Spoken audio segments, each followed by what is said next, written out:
জাতীয় নির্বাচন কমিশনের হানার পরই পার্থ চট্টোপাধ্যায়ের রেকর্ড ভেঙে 100 কোটির দোরগোড়ায় পৌঁছে গেল মাত্র 24 ঘন্টার মধ্যেই। রাজ্যে ঘোষণা হয়েছে আদর্শ আচরণবিধি।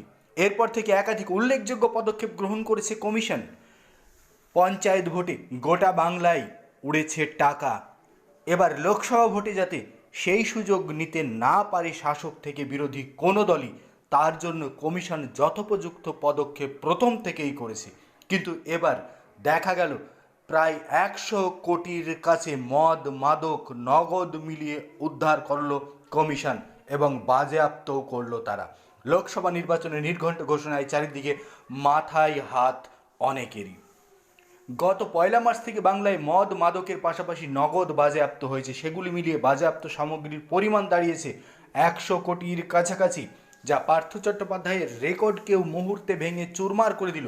ভোটের আগে নগদের কারবারের চল পশ্চিমবঙ্গে খুব একটা কম নয়, বরং উত্তর অথবা দক্ষিণ ভারতে যেমন এই খবর সচরাচর পাওয়া যেত, পঞ্চায়েত ভোট থেকে বাংলায় এই খবর প্রায়ই পাওয়া যাচ্ছে।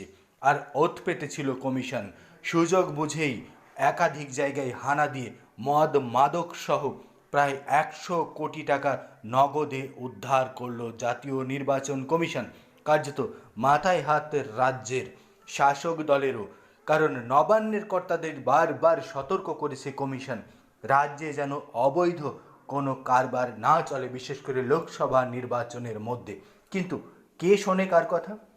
জাতীয় নির্বাচন কমিশন নিজে পদক্ষেপ করে প্রায় 24 ঘন্টার মধ্যেই 100 কোটি টাকা উদ্ধার করায় কার্যত তোলপাড় পড়ে গেল বাংলা।